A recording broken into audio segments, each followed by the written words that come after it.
Autoridades presentes, o representantes de ONGs, vecinos en general, a toda la comunidad que ha venido hoy, les damos la bienvenida. Bueno, en nombre de la directora de Planeamiento Físico y Ambiente, Liliana Vina, y en el mío propio, les damos la bienvenida, ¿no?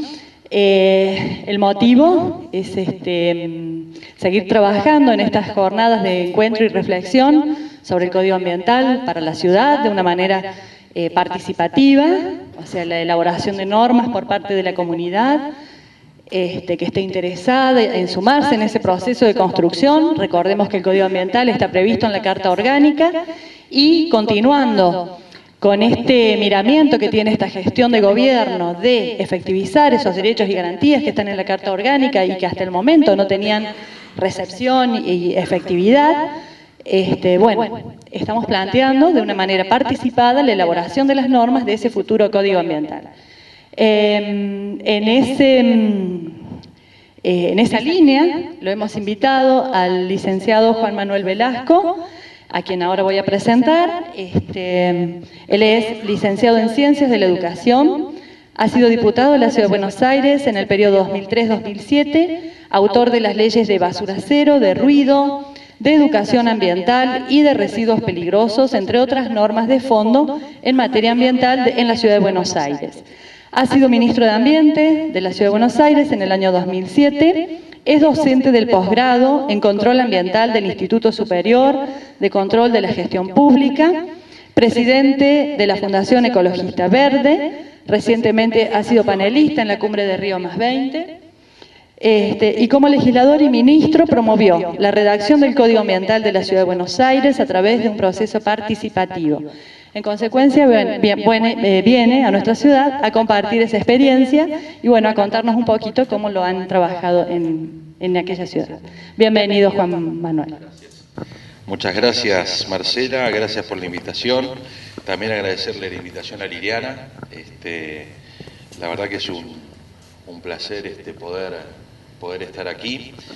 Agradecerle también al secretario, a Julio Bustos, y al intendente Avilés por la iniciativa de encarar esta idea de cumplir con el mandato de la Carta Orgánica de la ciudad, que es construir un código de medio ambiente, como ella lo indica, y además hacerlo de una manera particular, que es con la participación de los vecinos y de la comunidad. Agradecerle a todos ustedes la presencia y en especial a las autoridades. Veo acá a Horacio, ¿no?, que está allá, que tuvimos oportunidad de conocernos, y a Gustavo también, que está por ahí, que también nos conocimos en estos días. Y bueno, ya pasar directamente a la presentación. Básicamente la presentación que ustedes van a ver ahora contiene, por un lado, una revisión muy rápida de lo que hemos podido encontrar en la Carta Orgánica de la ciudad y destacar un poco los contenidos que esa Carta Orgánica tiene, a nuestro entender. Por otro lado, transmitirle la experiencia que vivimos en Buenos Aires respecto de la redacción del Código Ambiental en forma participada, y por transmitirle los infinitos errores que hemos cometido en esa oportunidad para que ustedes traten de evitarlos, o por lo menos cuando los cometan se acuerden, cuando vino Juan Manuel nos dijo que esto no había que hacer. Bueno,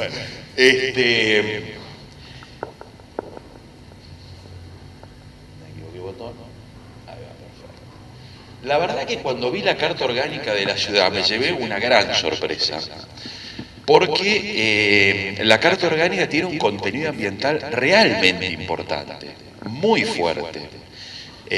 Uno casi que podría decir que está ante una carta verde, porque no hay muchos instrumentos de estas características, constituciones de las ciudades, que tengan un contenido ambiental tan fuerte. Ese artículo, que es el artículo 11, tiene algunas cuestiones interesantes, ¿no? Una es el rol del municipio como actor principal en la protección del ambiente. Esto no es un tema menor. Es decir, le da al Estado municipal el rol y la responsabilidad central en la protección del ambiente. Y además determina que el Consejo de Representantes debe dictar, ahí puse consejo con C por mi correspondencia a hacer por... Ah, ¿es con C? Ah, qué bueno. Bueno, acerté. Entonces lo puse mal en otras porque pensé que me había equivocado y que iba con ese. Claro, es como el Consejo Deliberante nuestro.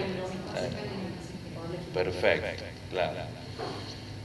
Bueno, pero el ambiente no aparece solamente en ese artículo 11, aparece en un montón de artículos más, que, bueno, los transcribimos acá como para recordarlo, ¿no? Uno es ese artículo 10, que además es un tema no menor. La Carta Orgánica define cuál es la actividad principal de la ciudad, es decir, define el perfil de ciudad. Funciona también como un plan estratégico en el sentido que le da a la ciudad una visión. Y ese es un elemento muy valorable que no muchas ciudades tienen, que es hacia dónde se dirigen, hacia dónde van. Este artículo 10 nos muestra que la actividad elegida por los ciudadanos de Villa Carlos Paz como fundamental es el turismo. Y eso es muy importante para pensar la cuestión ambiental en relación al turismo, ¿no? Es decir, es evidente que en esta visión estratégica uno debe pensar en una actividad turística sostenible, ¿no? Que está muy... Se habla mucho en todo el mundo y aquí en nuestro país también del turismo sostenible, el turismo sustentable. El artículo 12 también me pareció interesante marcarlo porque hace la obligación del municipio de preservar no solo el ambiente general, sino que define los recursos en particular a los cuales se está haciendo referencia en la Carta Orgánica. Esto es un hincapié no menor sobre el ambiente. Y en particular, el párrafo final me parece interesante, porque se ve que los constituyentes tomaron una preocupación, una demanda ciudadana, o una preocupación ciudadana, referida a lo que seguramente ocurre acá, que son las inquietudes respecto de proyectos urbanísticos. Porque es raro que ese párrafo aparezca en una Carta Orgánica de una ciudad. Es muy extraño. Y eso habla de que en la comunidad hay una preocupación sobre estas cuestiones y sobre la previsión y garantía de los servicios. Piensen que en Buenos Aires este problema de la previsión sobre la garantía de los servicios empezó hace poco, hace 5 o 6 años, y no está prevista en ningún instrumento normativo de la ciudad. Y ustedes lo tienen incluido en la Carta Orgánica, lo cual hace referencia a que los constituyentes recogieron esta preocupación ciudadana o esta demanda ciudadana. Bueno, aquí no se termina la cosa. También en el artículo 13 aparece un elemento nada menor, que es la participación. Es decir, además la Carta Orgánica está diciendo de qué manera el municipio debe trabajar esta protección del ambiente. Debe trabajarlo en forma participativa, con la participación de la comunidad, y además prevé, o le da la potestad, de poder realizar exenciones, estímulos, ¿sí?, dentro de las atribuciones que tiene el municipio. Que esto esté en una Carta Orgánica no es menor tampoco. En general esto aparece en leyes especiales o aparece en los códigos ambientales, pero no aparece en las cartas orgánicas o en las constituciones. En general en las constituciones encontramos lo que ustedes tienen en el artículo 11. Nada más. El artículo 14 también hace referencia a dos maravillas que ustedes tienen alrededor de la ciudad, que son el dique, el río y las montañas, ¿no? Y específicamente a la protección de todo lo que se refiere a ese bioma, a ese ecosistema.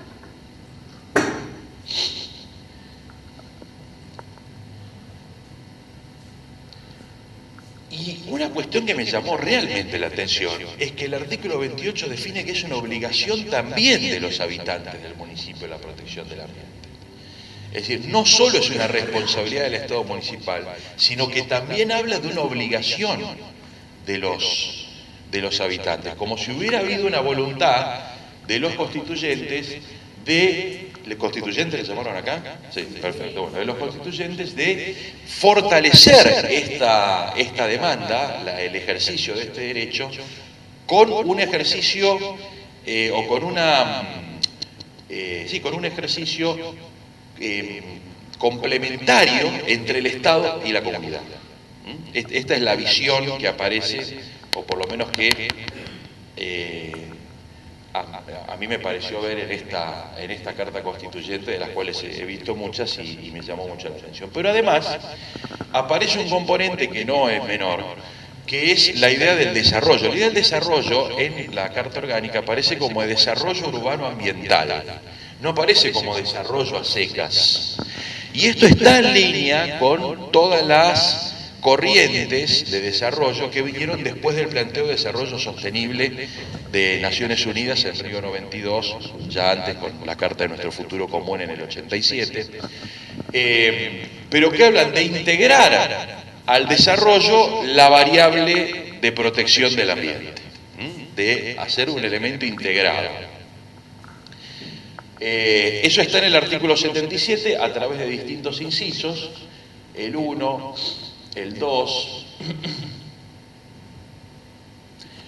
habla de el resguardo del derecho de las generaciones presentes y futuras, que es un derecho no muy reconocido en muchas constituciones, y acá está reconocido en la Constitución de la Ciudad.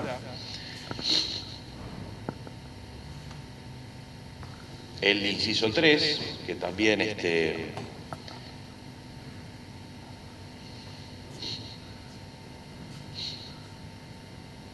habla de la zonificación de la ciudad, ¿no?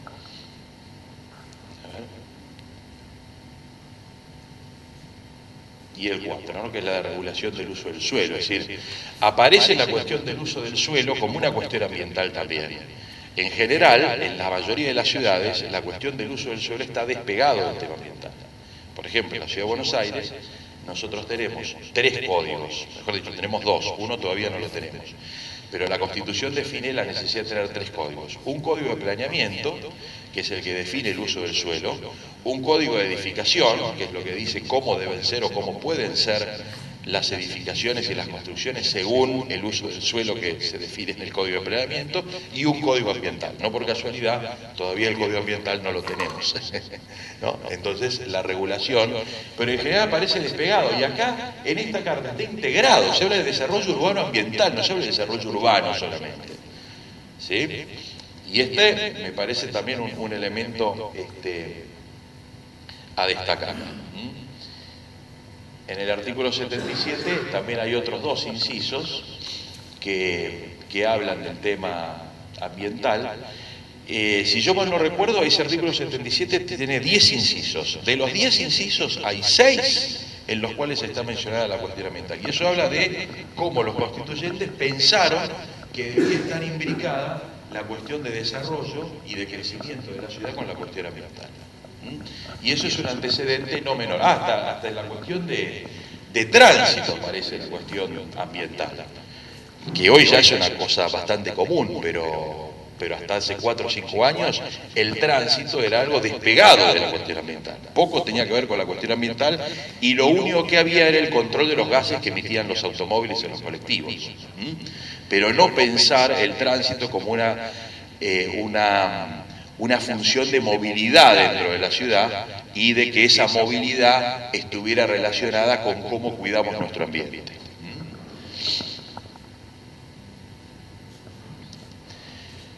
Finalmente, el artículo 74 habla de la necesidad de construir un código de edificación y desarrollo urbano ambiental. Es decir, acá integra la edificación con el desarrollo urbano ambiental, la constitución de la ciudad, que tampoco es un tema menor. Es decir, me está diciendo que cómo edifico yo está vinculado con cómo cuido o no cuido mi ambiente.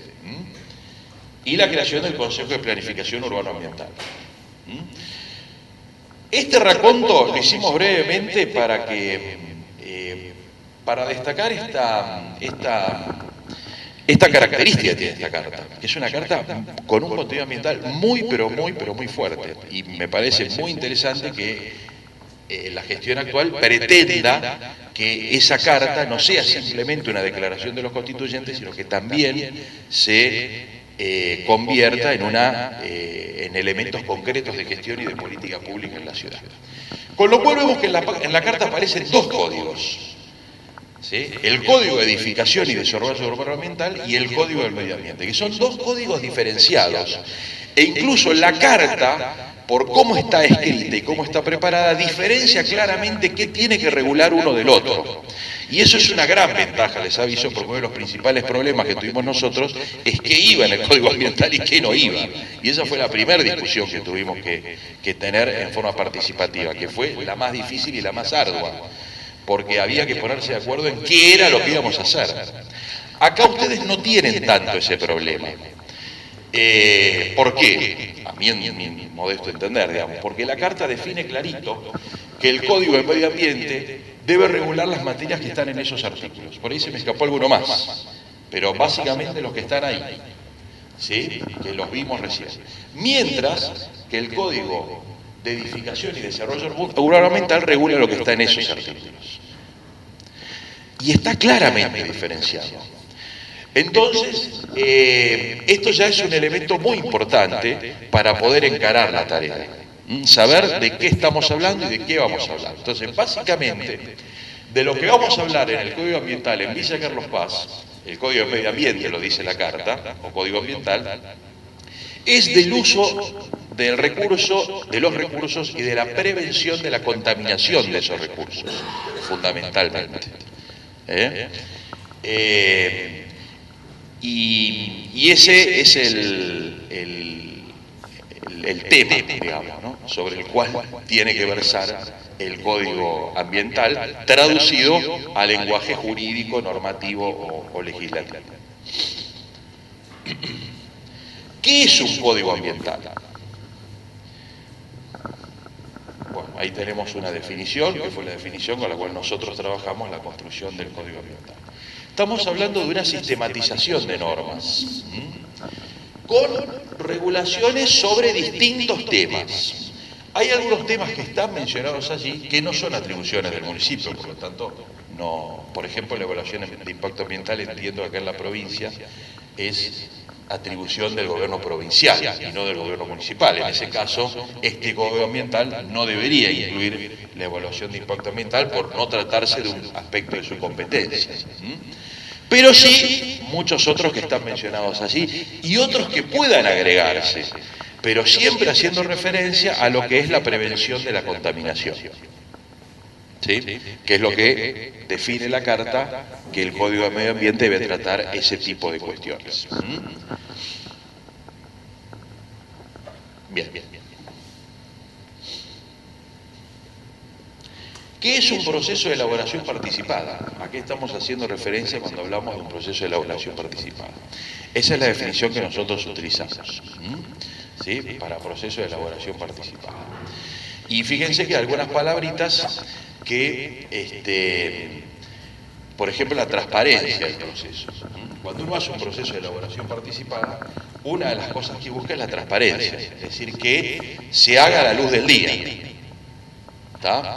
Cosa que no pasa con muchas leyes, a veces no por un problema de querer ocultar las cosas, sino por un problema de practicidad en la eficacia para desarrollar normativa. Obviamente un proceso de elaboración participada no se puede estar haciendo todo el tiempo porque implicaría un retraso importante del cuerpo legislativo de la ciudad. Pero para normas de trascendencia o importantes como estas, que se supone que uno las hace por muchos años, para que duren muchos años, amerita un proceso de esta característica.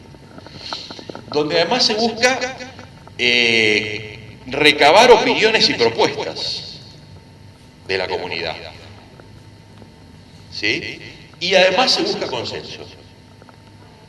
Se busca transparencia, se busca recabar las necesidades, demandas y propuestas y se busca consenso también.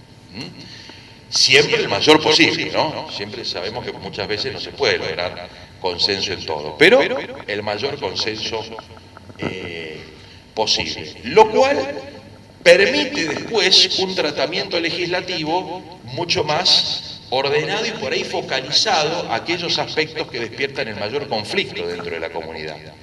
Y donde, bueno, es atribución del Poder Legislativo definir normativamente ese conflicto, cómo resolverlo, en función del buen criterio que tengan los legisladores que para eso han sido electos. Esa es su función. ¿Qué objetivos tiene el proceso de acuerdo con esta definición? Una, la transparencia en la decisión, porque hacer un código ambiental es tomar decisiones. ¿Sí? Si nosotros en el código ambiental decimos que no se pueden volcar efluentes al lago, es una toma de posición diferente que si decimos se pueden volcar efluentes con estas condiciones.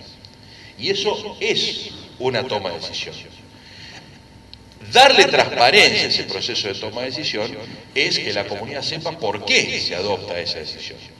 Y por eso se hace un proceso de elaboración participada de la norma. ¿Sí? ¿Está? Entonces este es un objetivo, que esté claro cuáles son los motivos. Después mejorar la calidad técnica. Esta es una gran discusión, ¿no? Hay quienes dicen que con la participación se baja la calidad de las normas, porque las normas deben ser hechas exclusivamente por juristas.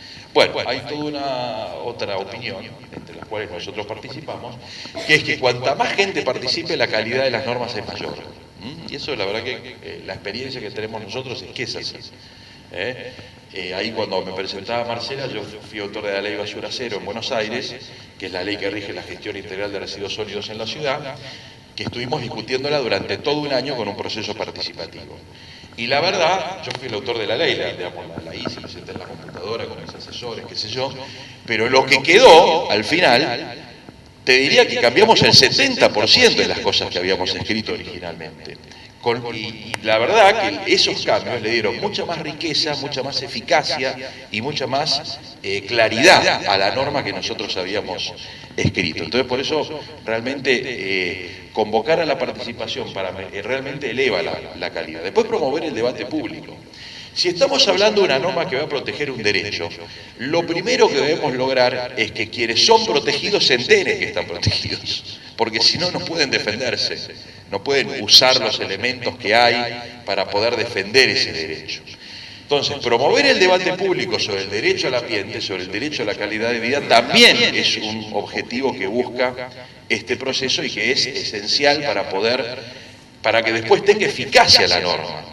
Porque si después la norma no la usa nadie, bueno, podrá ser muy linda, pero lo fundamental es que la gente que pueda ser afectada por esto se entere que tiene esta protección. Bueno, estimular la participación ciudadana y quebrar con un mito, ¿no? Que es que uno como ciudadano no puede participar de las políticas públicas, que las políticas públicas están reservadas a los funcionarios. Y no es así. Los funcionarios son los que tienen mayor responsabilidad para ejercer, para diseñar e implementar una política pública. Pero la comunidad es la garante también de que esa política pública se convierta en un hábito y en una conducta social.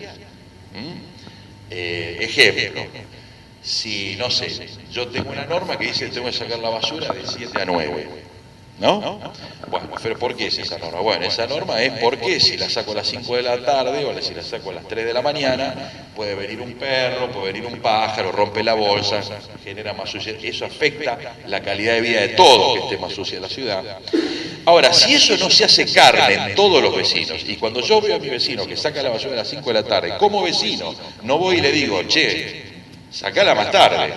¿No ve que queda la bolsa acá, el perro, qué sé yo? Más allá de la multa que le pueda poner el municipio, lo más probable es que esa norma sea muy difícil de implementar.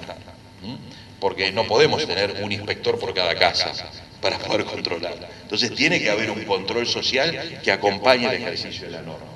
Y para eso la participación, estimular que la gente se sienta parte de la política, es fundamental. Esto es bueno para los legisladores.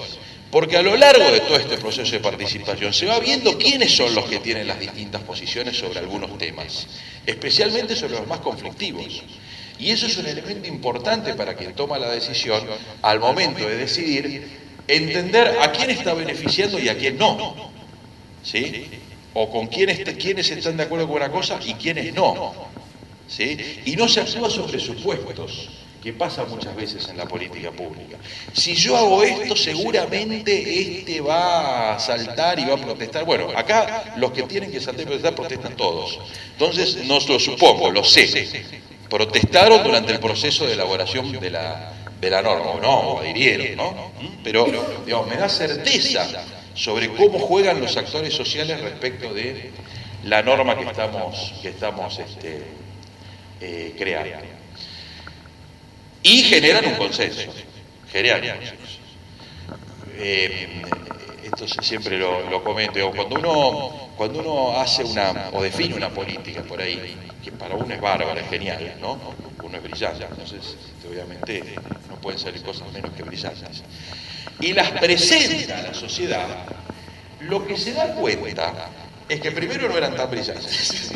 Siempre hay alguno que dice, esto lo hicimos hace 10 años, tal cual. Entonces primero no eran tan originales. Pero lo segundo que se da cuenta es que empiezan a aparecer actores que dicen, uy, no se pensó en esto, ¿por qué no incorporaron esto? ¿Por qué no incluyeron esto? Y todo eso empieza a construir una oposición a esa norma. A veces, simplemente porque no se contempló un aspecto que se podría haber contemplado. ¿Sí? Entonces se pierde la oportunidad de construir consenso y muchas veces buenas decisiones, buenas medidas terminan obturadas, imposibles de ser implementadas por no haber contemplado distintos aspectos complementarios con la decisión que se estaba tomando. Entonces, estos procesos permiten construir esos consensos y que la oposición, en definitiva, sea realmente por una cuestión sustantiva y no por un elemento accesorio. ¿Se entiende, no? Bien. La primera cuestión es involucrar a los actores que van a participar del proceso. Bueno, acá claramente hay dos actores que son el Poder Ejecutivo y el Poder Legislativo, que son dos poderes diferentes que tienen que trabajar conjuntamente en todo este proceso elaborado de la norma, porque si bien va a resultar de este proceso un proyecto, el proyecto después tiene que ser aprobado en la legislatura tal cual es aprobado cualquier proyecto en la legislatura, como dice la Carta de la Ciudad, la Carta Orgánica de la Ciudad. Pero es la oportunidad también para incorporar a otros sectores que pueden tener un rol interesante. Por ejemplo, uno va a necesitar juristas o abogados que preparen documentos, hagan borradores del proyecto, lo vuelvan para atrás, le hagan las modificaciones, ¿no? Yo soy licenciado de educación, no abogado. Entonces puedo decir qué es lo que me parece que debe estar en una ley, pero que la redacta tiene que ser un abogado, tiene que tener la capacidad de redactar, conocer de técnica legislativa, quizás hasta ni siquiera cualquier abogado. Entonces, pensar qué institución desde el punto de vista jurídico nos va a acompañar en este proceso es algo que hay que hacer, que hay que pensarlo y que es bueno tenerlo previsto desde el principio. Eventualmente, uno va a necesitar de algún apoyo técnico.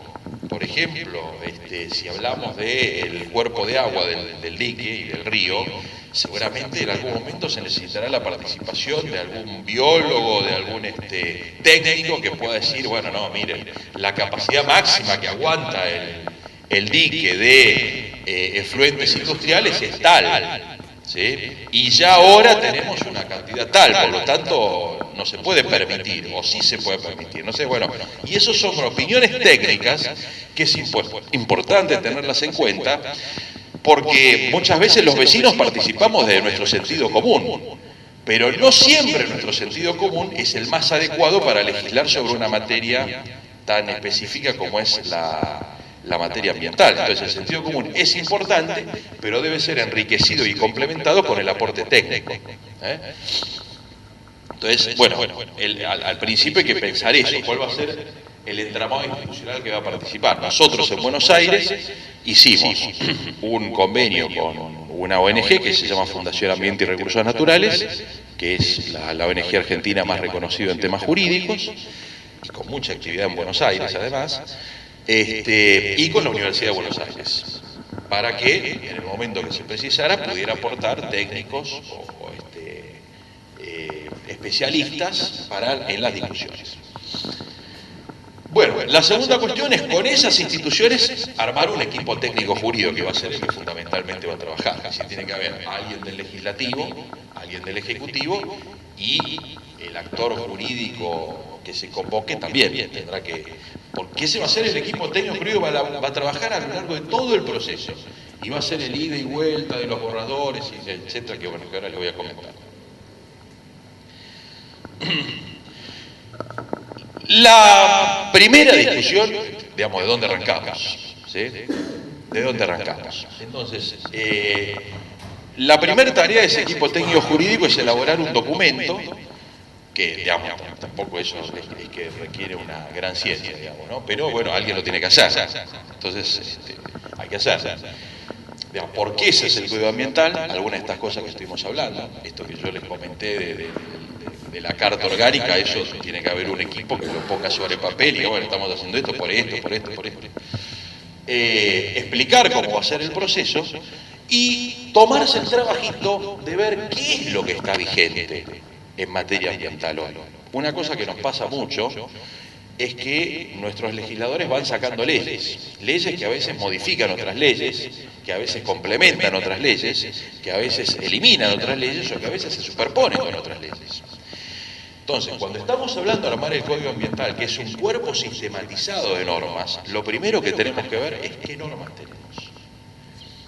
Ese trabajo de ver qué normas tenemos y hacer un rastrillaje y poder decir, bueno, sobre el tema de agua lo que está vigente es esto, sobre el tema de basura lo que está vigente es esto, sobre el tema de, bueno, así sobre cada materia, eso es hacer el digesto ambiental.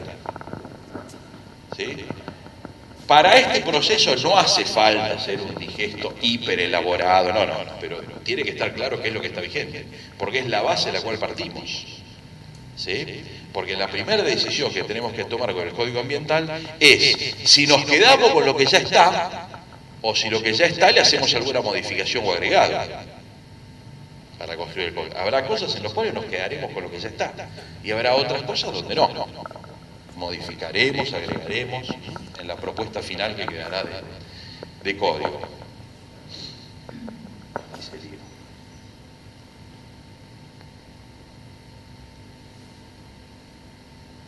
Bien.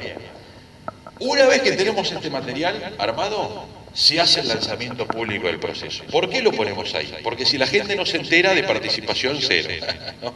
Entonces, hacer el lanzamiento público y cómo hacerlo, poner todos los recursos posibles para que la gente se entere y pueda participar, es un elemento fundamental del éxito del proceso. Si la gente no participa, no estamos haciendo un proceso participado de la norma, estamos haciendo una norma tradicional, como cualquiera de las que podemos pensar. Ahora, cuando hacemos ese lanzamiento, ¿qué le pedimos a la gente? Bueno, usted quiere participar, anótese. ¿Sí? Anótese. Entonces, abrimos un registro de actores. Los actores que nosotros convocamos pueden ser o institucionales o individuales. Es decir, en este proceso puede participar una institución, un colegio público de abogados, no sé, alguna ONG ambientalista, ¿no? como institución, o puede participar una persona, puede venir Juan Manuel Velasco y decir yo quiero participar de esto, y me anoto como persona. Una cuestión importante es que este registro de actores está siempre abierto. Es decir, cualquier persona o cualquier institución puede incorporarse en cualquier momento del proceso. No es que se abre y se cierra, se da un periodo de tiempo para inscribirse y el que no se inscribió ahí se jorobó. No. El registro está abierto permanentemente porque lo que buscamos es que la gente participe y es lógico que por ahí haya gente que al principio no se quiera anotar por desconfianza, por desinterés, porque le parece que no va a llegar a nada, no sé, por distintos motivos que no importa analizar. Entonces, mantenerlo abierto para que en la medida que el proceso se desarrolle y vaya logrando credibilidad en la comunidad, esa gente puede incorporarse, es un elemento fundamental. Bueno, se abre el registro y se empieza a inscribir. Pero bueno, lo que quería destacar fundamentalmente es que... y este registro es público, es decir que en la página web del municipio, además de la convocatoria, estará los nombres de las instituciones y de las personas que se han inscrito. Nosotros en este proceso llegó a inscribirse 1.200 personas físicas o jurídicas en el proceso de participación. Esto es importante, lo digo porque, bueno, la ciudad de Buenos Aires son 3 millones de habitantes, digamos, ¿no? Es decir, mayores, seremos 1,5 millones. La gente que se anota, no pensemos que va a venir todos los vecinos a participar masivamente, no importa. Lo que queremos es que los que quieran hacerlo puedan participar y lo hagan.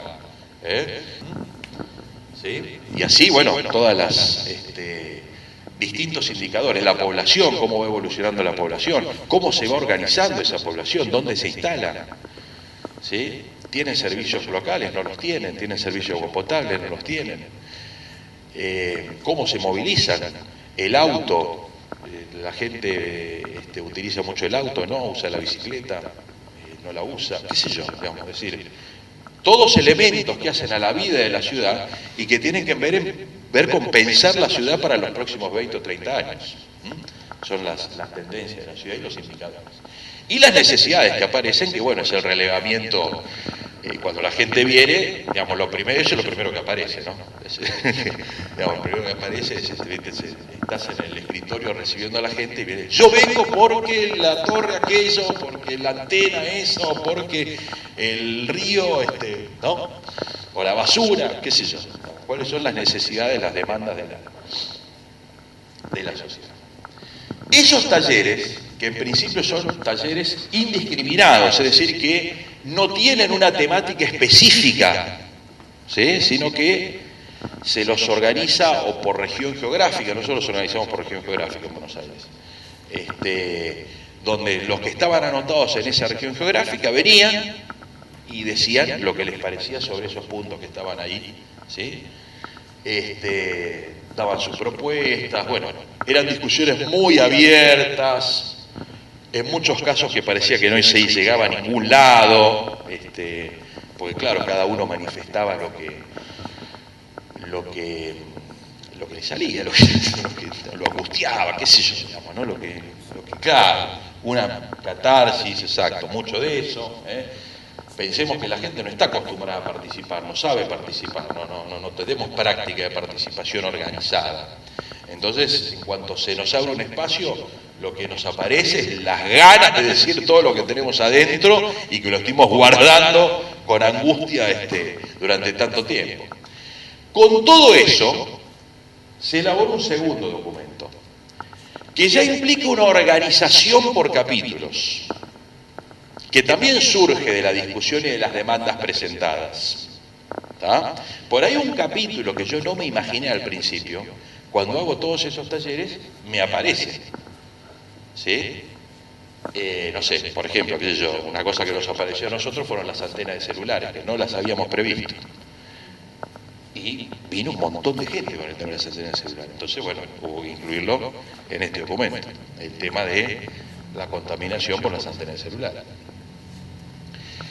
Y este documento todavía no es un proyecto ecoambiental, es, digamos, una descripción por capítulo de las necesidades, de las demandas, de los planteos, de las propuestas, de los escenarios a futuro, ¿sí? Por temas, ¿tá? Donde ahí en los temas aparece lo que trajo la gente, más lo que ve el legislativo, más lo que ve el ejecutivo. Por eso es importante que siempre esté este equipo, un equipo integrado para ir desarrollando esta propuesta.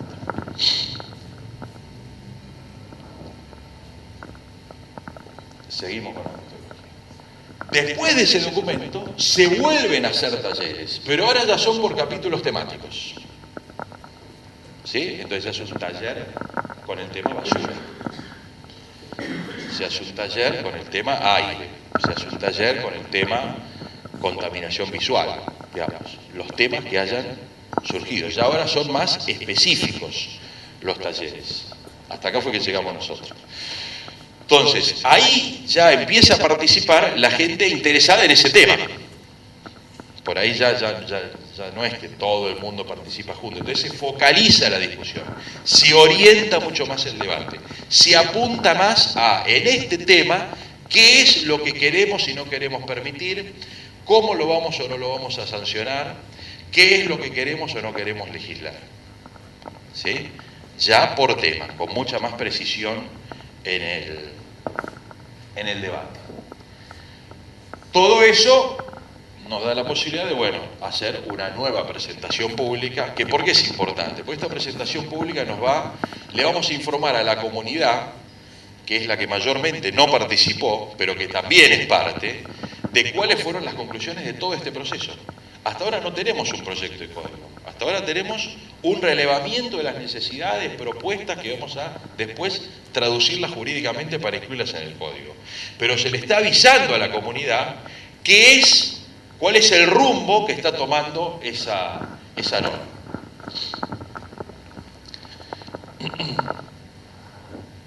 Y el equipo técnico sí empieza a trabajar un anteproyecto, ¿sí? El primer borrador del código ambiental.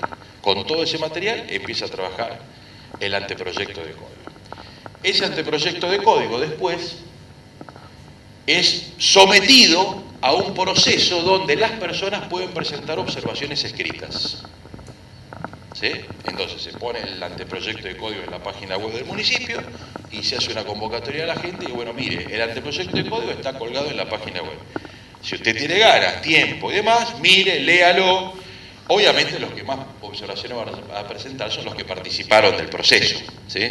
Pero también es importante abrir a que gente que no participó del proceso tenga el espacio para poder presentar también observaciones al anteproyecto. Con lo cual acá nos van a aparecer observaciones de los que sí participaron, diciéndonos que no se contempló lo que ellos habían dicho, por ejemplo, ¿sí? Y observaciones de los que no participaron, diciendo que todos los que participaron no se dieron cuenta, que no contemplaron esto, que ellos sí se dieron cuenta, porque son gente muy inteligente, muy brillante y con mucha experiencia. Siempre uno se encuentra con ese tipo de personas, a los cuales también debe incluir en el proceso participativo, porque de eso se trata.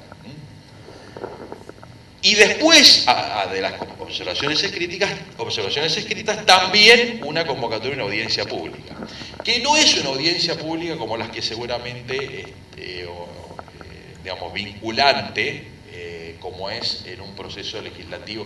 Yo creo que ustedes tienen doble lectura, no tienen. Bueno, en Buenos Aires sí hay algún tipo de leyes, por ejemplo, los cambios en el Código de Planeamiento son leyes de doble lectura. Entonces, primero los diputados lo votamos una vez, hay una audiencia pública y después se tiene que volver a votar. No. Bien, bueno, esto tampoco es vinculante, digamos, pero es una oportunidad para que aquella persona que no quiso hacer su observación en forma escrita tenga el espacio para poder hacerla en forma oral, ¿sí? De todas maneras va a haber muchos que presentaron las observaciones escritas que, como les encanta hablar, a todos nos encanta hablar, ustedes no saben cómo estoy disfrutando yo este momento, nos encantaría, yo haría una observación escrita y vendría a ponerme ahí a hablar y a contar lo mismo que escribí, ¿no? Pero bueno, eso es parte del proceso participativo, está bueno, hay que contemplarlo, considerarlo y hay que incluirlo, incorporarlo.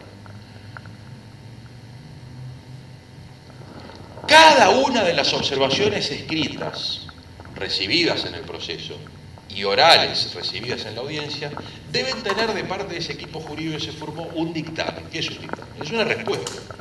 Decirle, mire, esto que usted nos dice a nosotros nos parece que sí, que es muy bueno, o nos parece que no. Y si nos parece que no, ¿por qué nos parece que no?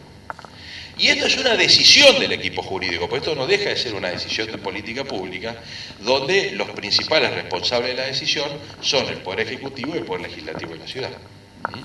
¿Sí? Entonces, pero lo importante es que haya una respuesta al dictamen, porque esto le da transparencia al proceso. Este es uno de los componentes esenciales de la transparencia.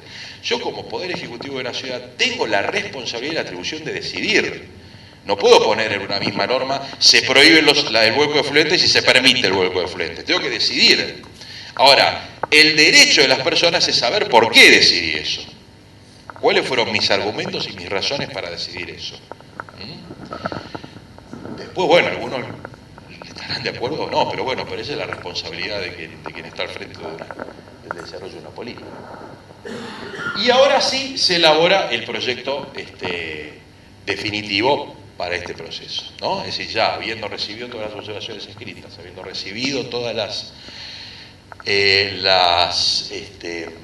las observaciones en la audiencia pública, habiéndose tomado el trabajo de responderlas, de leerlas y de responderlas, uno ya ahí tiene todos los elementos como para formar el código definitivo que será entregado al Consejo de Representantes. Ahí lo puse mal, ahí lo puse con ese, ¿no? Que será entregado al Consejo de Representantes para que, como cualquier otra ley, sea tratada por ellos y, por supuesto, que en esta etapa también los legisladores pueden incorporarle cosas, hacerle cambios, pero ya después de un proceso de mucho diálogo y mucha participación con la comunidad, donde supuestamente también los legisladores han participado de ese proceso, donde además lo ideal es que los legisladores también participen de ese proceso. Por lo menos, no necesariamente que vayan a los talleres, pero por lo menos que hagan un seguimiento del proceso y que vean cuáles son los aportes que se han recibido de la comunidad, cómo han sido las discusiones, cómo han sido todos estos procesos.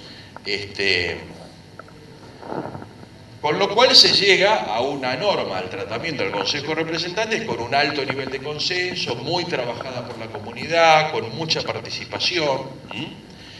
Eso no quiere decir que no vaya a haber cosas que no haya que definir, va a haber cosas que definir. Y que seguramente van a llevar mucha discusión también. Pero por lo menos se van a discutir las cosas que son medulares, no se van a discutir cosas que son accesorias. Bueno, y ahí finalmente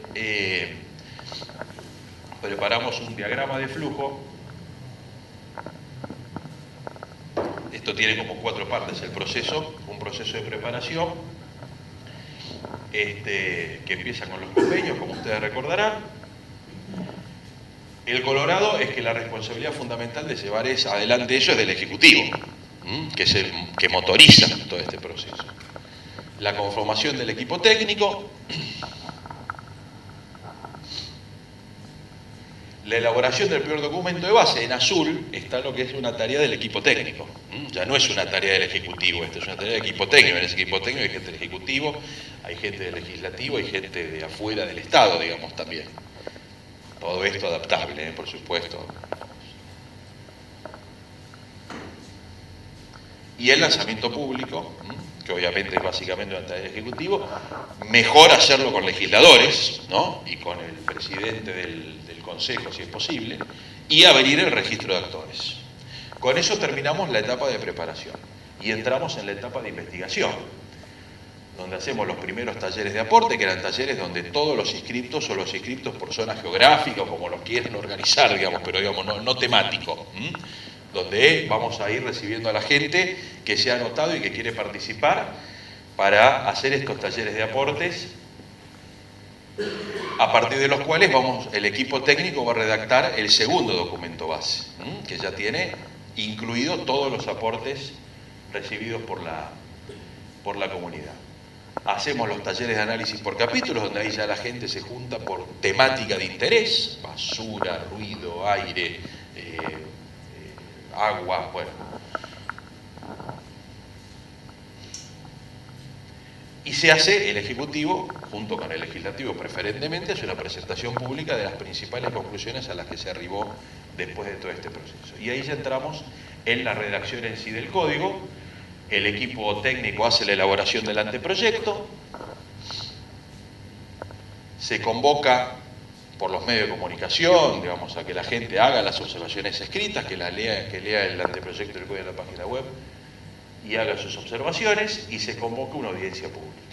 También por los medios, digamos, que la gente se entere, que se anote, que participe.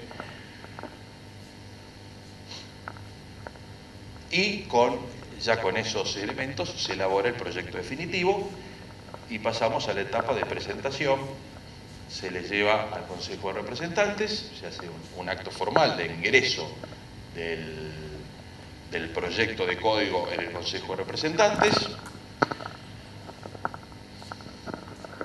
y los representantes tratan el proyecto para finalmente, si todo salió bien,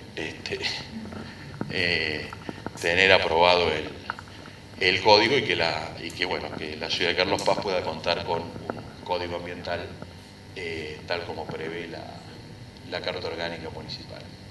¿Sí? Bueno, cualquier consulta a disposición.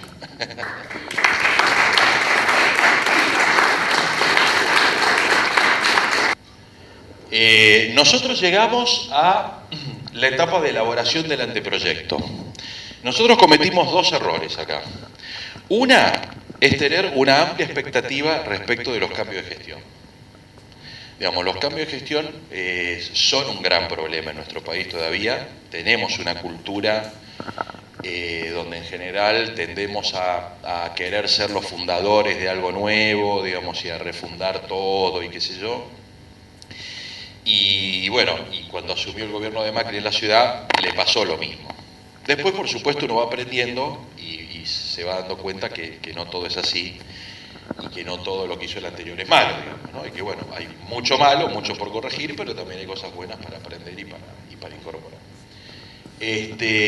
Con lo cual, lamentablemente, el gobierno actual de la ciudad cortó el proceso. Entonces, una primera cosa es pensar en que todo este proceso se va a hacer durante el desarrollo de la actual gestión, donde uno tiene garantizada que la voluntad política va a acompañar la participación. Porque ¿qué es lo que pasó en la Ciudad de Buenos Aires? Esta decisión del gobierno generó una gran desazón en la gente que participó. Porque hicieron el esfuerzo de ir, pues bueno, hay que ir después de tu trabajo, viste un lugar, a pelearte muchas veces, ¿no? A defender tu posición, a aportar lo que querés. Había reuniones que empezaban a las 7 de la tarde y terminaban a las 11 de la noche, porque la discusión no se podía cerrar y bueno, y a veces nuestros moderadores, que eran muy buenos, bueno, se les iba la cosa de la mano, porque bueno, gente muy diversa, con intereses muy diferentes, bueno, toda esa gente que participó, cuando el proceso se interrumpe, sufre una desazón, ¿no? Y realmente, bueno, los que creemos que la participación es un elemento importante para incidir en la política pública, tenemos que tener mucho cuidado con eso. Y ahí nos equivocamos. Pensamos que un proceso que realmente fue muy transparente, porque además nosotros, una cosa que yo no la anoté acá, porque creo que por ahí acá no es tan necesaria, pero nosotros para controlar la transparencia del proceso invitamos a Poder Ciudadano, que nos controló toda la transparencia del proceso. Entonces, si la gente que se quería anotar evidentemente estaba inscrita, si se la había invitado a toda la gente que se había anotado, ellos controlaban todo eso. Si se había publicado en el diario, en qué diario se había publicado, es decir, que no hubiera ninguna maniobra por parte del Estado de querer manejar la participación, digamos, como decimos así, perdónenme el término vulgar, pero digamos, no querer manejar el proceso. Es decir, habíamos armado toda una cosa muy, muy protectora del proceso, pero sin voluntad política las cosas no se hacen. Entonces vino otro gobierno, no tuvo la misma voluntad política, por los motivos que tuviera, chao, el proceso se fue. Y la otra cuestión es que el otro error es que se le dio mucho tiempo de preparación a la elaboración de los documentos. Artículo, que yo no lo puse, que creo que es el 75, que define exactamente cuál es la materia del Código de Edificación y Desarrollo Urbano Ambiental, que habla de, a ver si te podría el 75...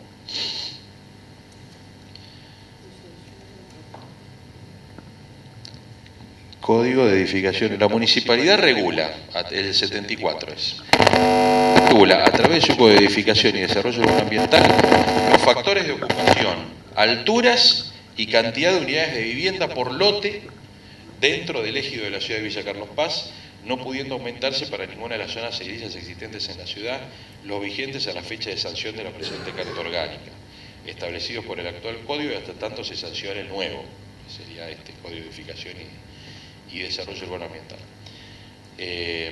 Bueno, es decir, ahí está diciendo que es la materia del Código de Desarrollo Urbano Ambiental. Digamos, en el código el nuestro es código de urbano y las normas edilicias y el uso del suelo están todas en el mismo código, pero se entiende que la vinculación sería cuáles son las actividades de acuerdo a la norma de uso del suelo que requieran de pronto evaluación de impacto ambiental que remita al código ambiental. Vinculados van a estar siempre, porque cuando vos tenías los usos industriales, de hecho nuestro código de edificación define en el uso industrial las nocivas, las inocuas, las dañinas y detalla cuáles son. Quizás cuando tengamos nuestro código haya algunas materias que salgan del código de edificación y queden específicamente todas las actividades de impacto vinculadas aquí, ¿no? Pero va a tener mucho protagonismo todo lo que es evaluación de impacto ambiental. En este momento lo hace la provincia, pero nosotros podríamos hacer en el marco de la Ley Provincial de Ambiente y tener nuestra área propia y exigir la evaluación de impacto ambiental municipal. Eso es muy necesario, porque si no, solamente tenemos la ley y la verdad que la Secretaría de Ambiente dibuja estudios de impacto ambiental y los grandes emprendimientos que tuvimos, que han producido impactos negativos, todos han tenido estudios de impacto ambiental aprobados, inclusive la presa Cuesta Blanca en su momento le aprobaron, ¿se acuerdan? ¿Cuál sería el organismo? ¿Hay que crearlo? Digo, estoy pensando en voz alta, que me parece sí, que podría existir un montón de emprendimientos tienen impacto ambiental aprobado. y nosotros cerramos el círculo acá internamente con el estudio de impacto ambiental. Claro. Mire, yo les cuento lo que yo Córdoba no conozco, pero sí conozco bien provincia de Buenos Aires y Ciudad de Buenos Aires. Son dos modelos de gestión diferentes. La Ciudad de Buenos Aires tiene como atribución propia la evaluación de impacto ambiental y el control ambiental. La provincia de Buenos Aires tiene la provincia, la evaluación de impacto ambiental y el control ambiental. Eso lo que lleva es que no exista ni una cosa ni la otra. Ni la evaluación de impacto ambiental ni el control ambiental. Porque es claramente una atribución municipal. Claramente. Porque tiene que ver con cómo impacta un emprendimiento en la vida cotidiana de las personas. Entonces, eso es lo que me dice una evaluación de impacto ambiental, además de los recursos, ¿no? de los agua, suelo. Deja la sensación de que no es respetado su integridad por todos esos antecedentes de avance. Sí, en general, la verdad que las provincias para controlar la materia ambiental tienen muy pocas posibilidades, porque serían tantos los recursos que tienen que invertir para poder controlar, que es absolutamente imposible. Entonces, no sé cuántos municipios tiene la provincia de Córdoba.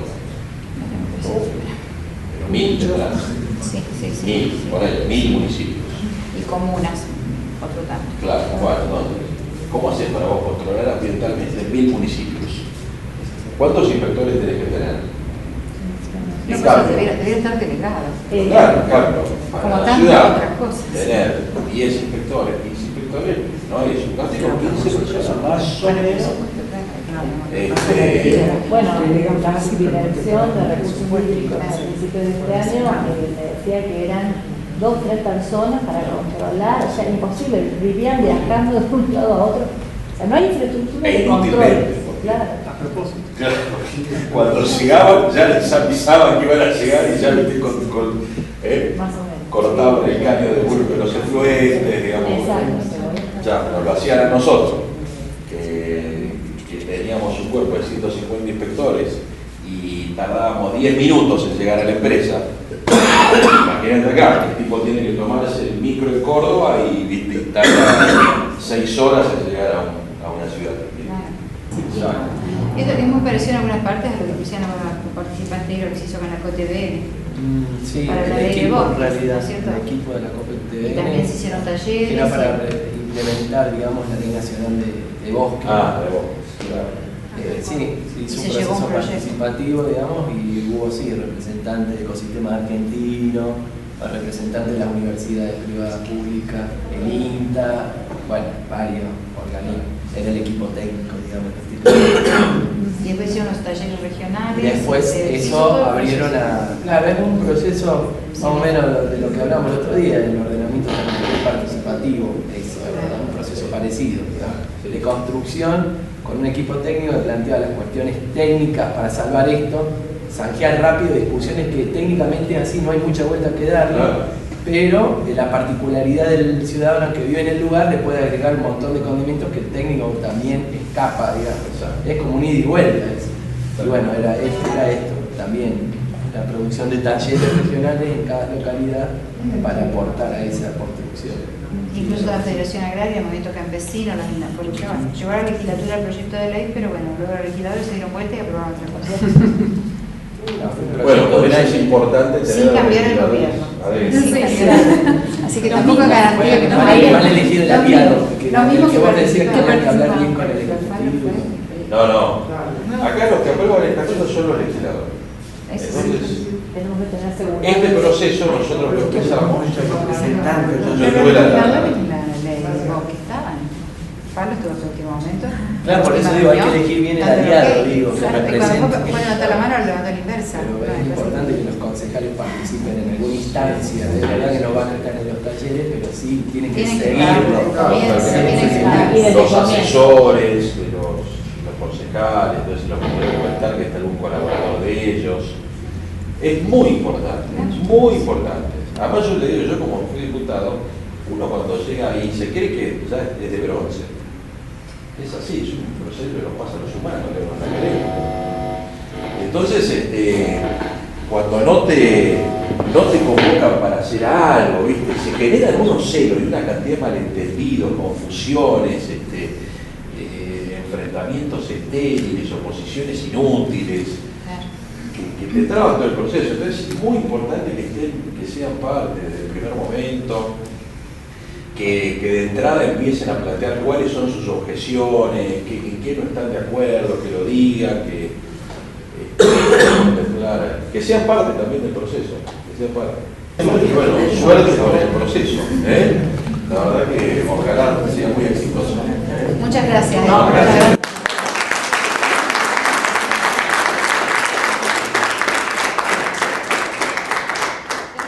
Bueno, gracias.